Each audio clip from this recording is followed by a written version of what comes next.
Tonight, we investigate how China covered up the scale of its coronavirus crisis. Why didn't they tell the rest of the world earlier what was happening and how dangerous it was? The doctors and scientists prevented from telling the truth. Instead of listening to its own people, it has silenced them, and we are all paying the price. We hear from those who've investigated the outbreak. I know how efficient the virus was spreading. It can go with people by flights from one city to thousands of miles away. And a government that insists it was open and transparent throughout. There's no cover-up at all. With warnings this crisis may yet get worse, we ask, can China be trusted if it happens again? This may just be a dress rehearsal. We need to be ready for what could potentially be even a worse pandemic.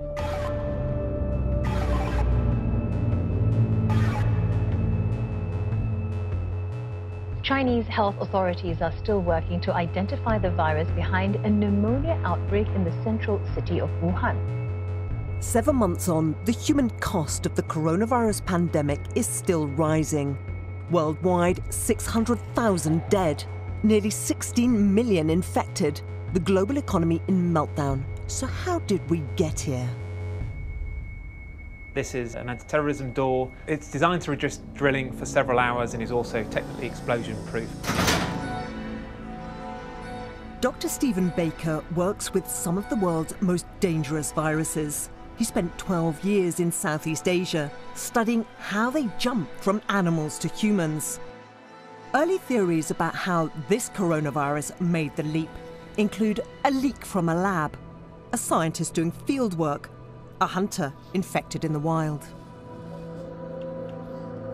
This virus appeared to be circulating in animal populations, quite possibly bats, with another mammalian intermediate, pangolins, has been mooted. At the start of the outbreak, China blamed a market in Wuhan, illegally selling exotic animals. Potentially what happened is that there was a transmission event within the local market which then went on to cause the epidemic and then went on to cause the pandemic.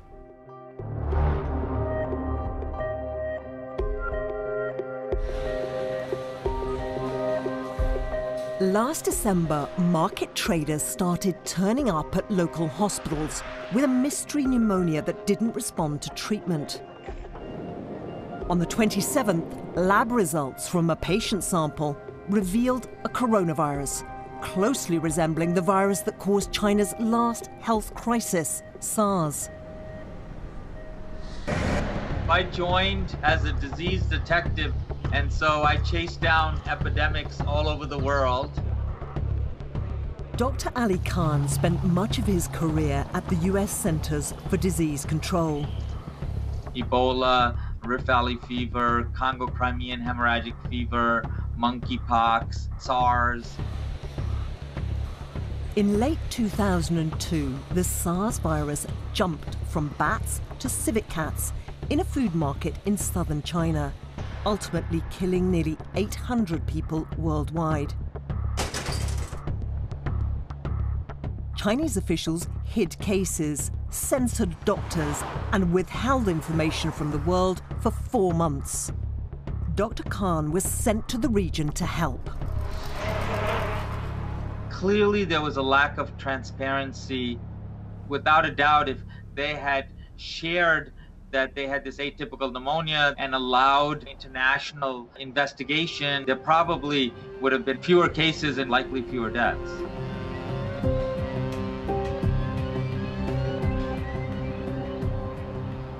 After SARS, the World Health Organization strengthened early warning rules. Suspected epidemics must now be reported within 24 hours.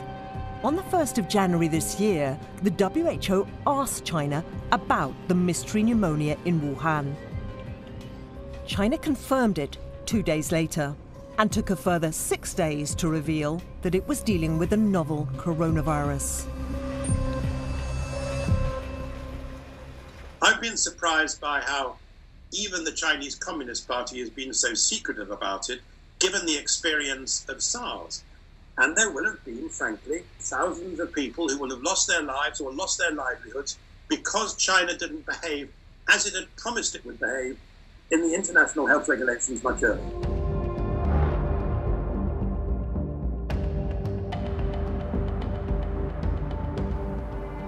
Yet more serious than delaying reporting of the initial outbreak, China then hid evidence that the virus could be spread by people. They said there was no reason to suspect the virus was transmitted through humans and no medical personnel have been infected. Doctors on the front line didn't agree. They tried to alert each other. A post from Li Wenliang at Wuhan Central Hospital went viral, warning of a disease he thought was SARS. Within hours, Dr. Li was summoned to a meeting by his hospital and ordered not to discuss the outbreak. The clinicians knew that the cluster was not limited to people only from the seafood market. So that was proof positive at that point that there was person-to-person transmission. China's doctors were trying to get ahead of the virus, but they were silenced. Dr. Li and others forced to sign police confessions that they were spreading misinformation. Police have warned that fabricating rumors and spreading them are against the law and will not be tolerated. Professor Li Lanjuan was a key advisor to the Chinese government in the early stages of the outbreak. At the end of December, Wuhan told doctors they weren't allowed to discuss the virus on social media. Was that a mistake? To announce its contagiousness, if it's not yet confirmed, would cause public panic. Therefore, we must be responsible to the public and ascertain the facts first. Only after that could we release the information to the public. I don't think people outside understand this. In China, public order is a priority. Fear of unrest often drives officials to withhold information, play down risks, and delay action. You know, in any country, when you have something, the virus, which is dangerous to people's health, when something unknown, there might be a panic. You can't say this has come up, since on the official channel, you know, we report through the normal channel, but on this, we need to make sure that there should be no panic. It's a very fragile state, and I don't think people quite realize how fragile the Communist Party regime fears itself to be. Public panic is only one step removed from public protest and public disorder.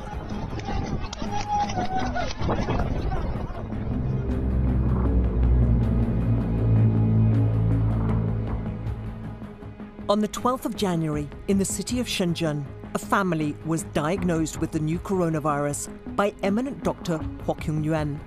Only some of them had been to Wuhan. Professor Yuan was one of the scientists who identified SARS 17 years ago. He knew family clusters signaled human transmission and that a pandemic was now a real danger. We are able to isolate the coronavirus.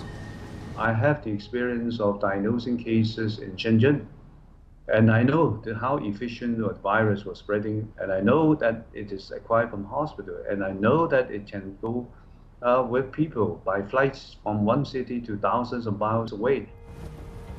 But China didn't tell its public or the rest of the world for another critical week in which the virus was free to spread inside the country and beyond. Thailand has reported the first case of the Wuhan coronavirus found outside of China. Once there is a case abroad, then the whole propaganda has to deal with that. It's going to come out. If it's going to start spreading abroad, then the game changes.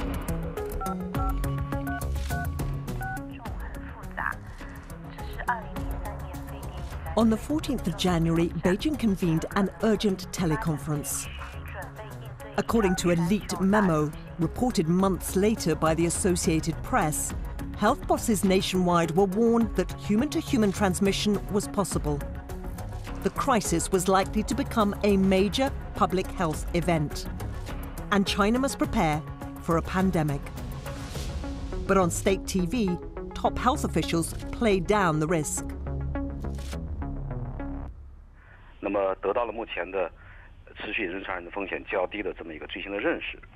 We now know that on the 14th of January, the head of the National Health Commission was very pessimistic, but it was not shared with the Chinese public and it was not shared with the world. Why not? Such a mistake did not occur. It was during this conference when all provinces learned of this disease. Before that, it was not widely known. Once everyone knew about it, all hospitals and disease control bodies sprang into action. There were never any secrets about it.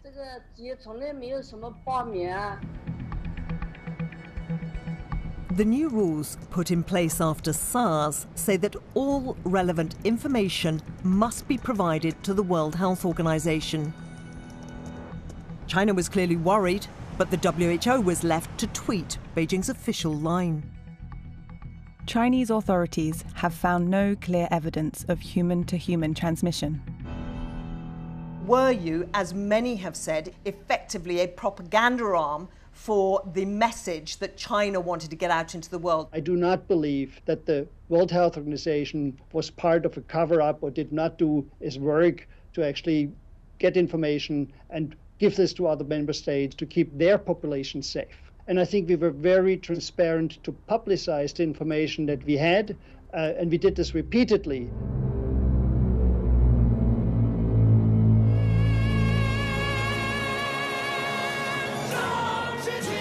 It was now mid-January, and China was gearing up for its biggest annual festival, Chinese New Year. It's worth billions to the economy. In Wuhan alone, 5 million people were about to leave town to see friends and family. The government didn't stop them.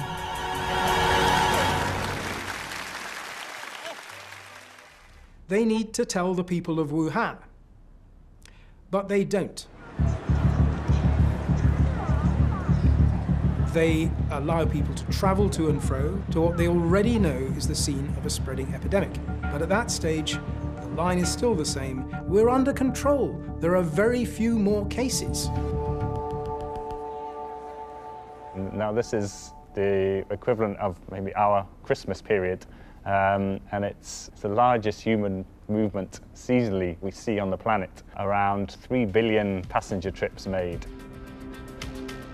Professor Andrew Tatum has been studying mobile phone data from the Wuhan area. So each one of these orange dots is a movement out of Wuhan to another part of China, and the size of the dots relate to the number of people. And those green dots are people coming from other areas into Wuhan. And we can see as we're up to 12th, 13th of January, far more outflows than there are inflows. And as we get to now 15th of January, we're starting to see these numbers increase as people travel out from Wuhan for the Chinese New Year. But people weren't just traveling in China.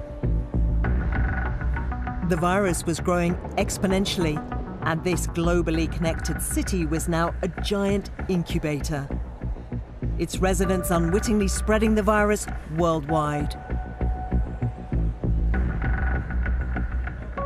It's a major transport hub. It's the biggest centre for universities and students that are famously mobile as well. So there's a lot of factors here that came into play that brought almost like a perfect storm together. Until the 18th of January, China admitted to only 45 cases in the whole country. But the true number in Wuhan alone was closer to 4,000, according to British researchers. This pandemic could no longer be hidden. A team of high-profile Chinese scientists was sent to Wuhan.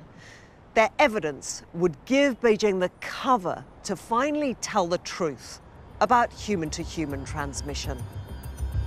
水平 The SARS expert, Professor Yuan, who diagnosed the Shenzhen cluster, was on the team.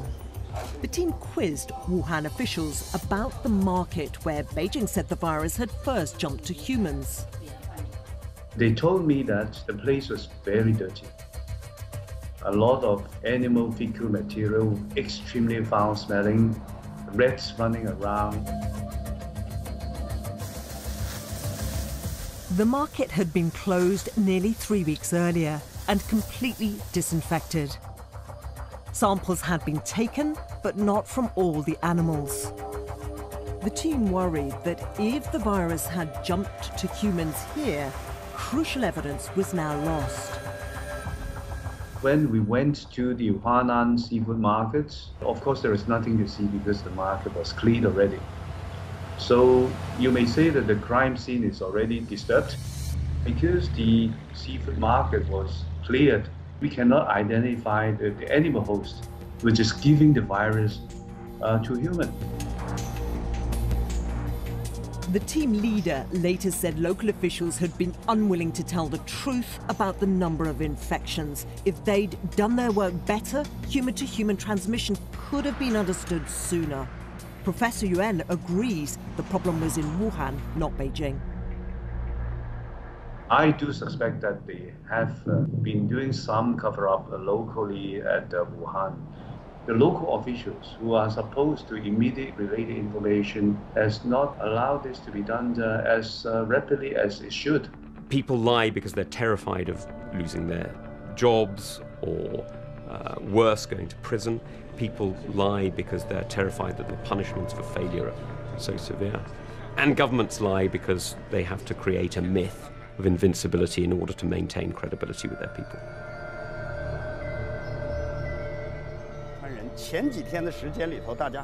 After the inspection on the 20th of January, the head of the team announced publicly what others had been warning of for 3 weeks. 所以呢，这个现在啊，可以这么说，是肯定的有人传人的现象。 Despite this public admission, Beijing was still slow to act. Holiday travel continued. And things really start to increase. We're now at the 20th of January, so coming towards Chinese New Year, 21st of January, and 22nd of January, and then obviously the next day, the 23rd, is when the lockdown was put in place, and suddenly on the 24th, those numbers decrease massively.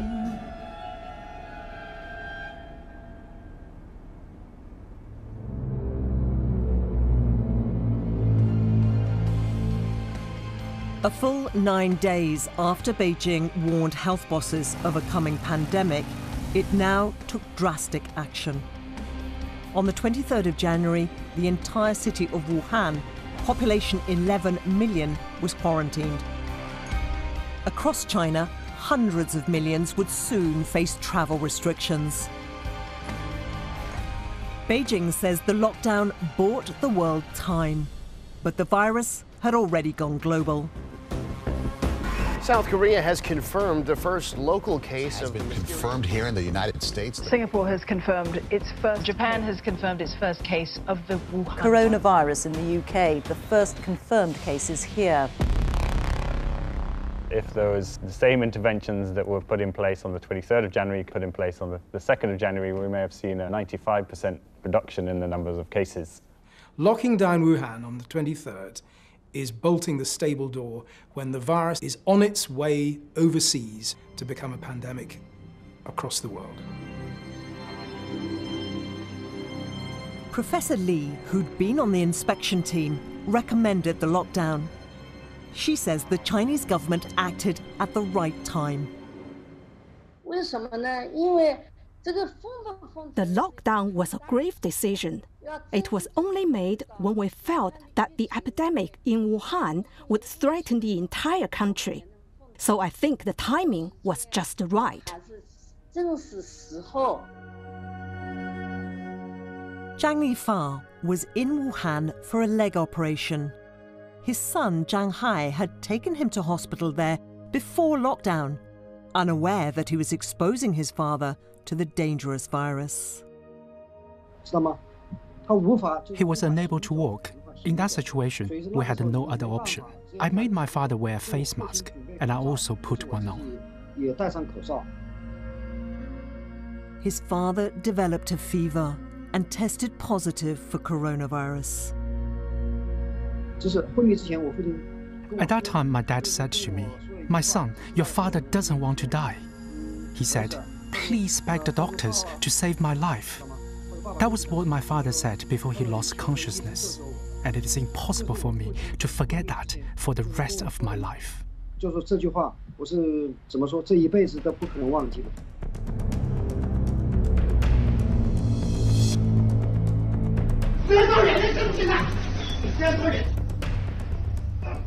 Across China, the official story celebrated public solidarity and party leadership. But a handful of people defied state censorship to reveal fear, heartache, and chaos. Chen Qiushi was one of them. He uploaded videos to foreign social media platforms banned in China. 我们今年的疫情堪比03年的非典。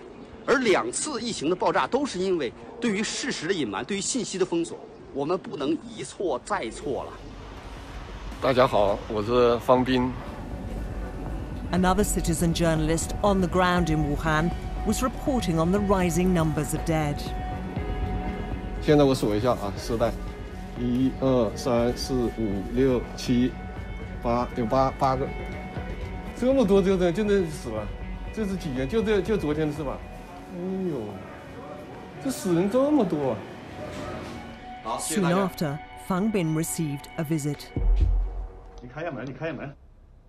我讲真话，我报道真话，你们抓我。私人的住宅不允许任何人。别过，别过。 The net was also closing on Chen Qiushi. 我是害怕。 我前面是病毒，我后边是中国的法律和行政力量。只要我活在这个城市，我会继续做我的报道。我连死都不怕，我怕你共产党吗？ In early February, the videos stopped. Both men vanished and have not been heard of since.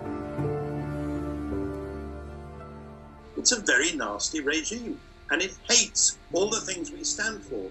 Like a free media, and I commend all those who've been writing about this subject within China, which has required a good deal of bravery on their part.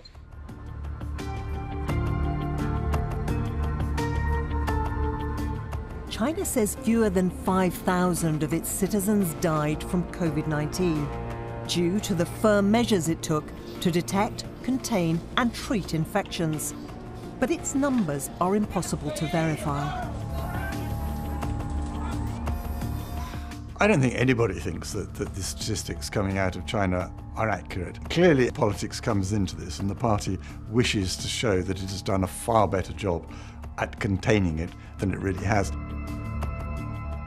One death came to symbolize the national tragedy. In China, there's been a huge outpouring of grief and anger at the treatment of a doctor who tried to warn the world of the dangers of the coronavirus. 34-year-old Dr. Li Wenliang, reprimanded at the start for warning about the risks, then infected by a patient and dead a month later. On his deathbed, he became a hero to many inside China and beyond. It is a tragedy for Dr. Li and others. I respect all these people who have tried their best to avert a disaster, but unfortunately failed. Zhang Hai's father also died. They'd never have gone to Wuhan if local officials had warned of the virus. To bring him to Wuhan, I sent him to his death. I regret it in my heart. Because of their lies, many people, including my father, passed away. So to me, they're murderers. All their actions were criminal behavior. On the 8th of April, China lifted Wuhan's lockdown. it says its pandemic response prevented 700,000 infections.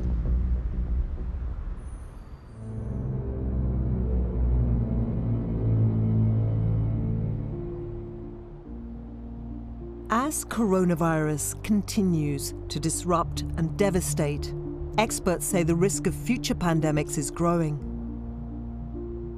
In the last 20 years, this is the fourth or fifth large outbreak of which this particular pandemic is the biggest. They are becoming more common. Economic prosperity has meant that people in these places are more likely to want to eat animal protein that's from a more exotic origin.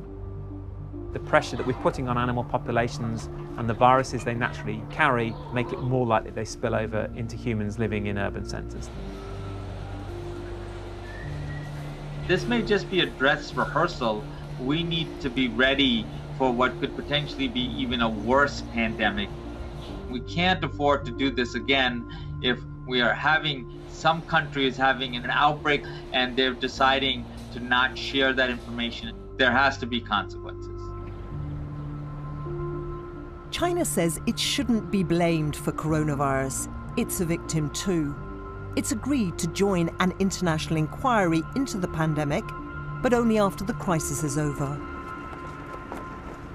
We stand ready to come with the best experts around the world to work together with our Chinese counterparts to try to understand where this virus has come from as a basis to make the world safer as we move forward. China continues to punish those who challenge the official line. It now says the virus didn't originate in the Wuhan market and may not have started in China at all. It took 14 years to confirm how SARS began, and we still don't have the full story about how that spread. So what hope of getting to the truth this time? All along, we have acted with openness, transparency, and responsibility. We have provided information to the WHO and relevant countries in the most timely fashion.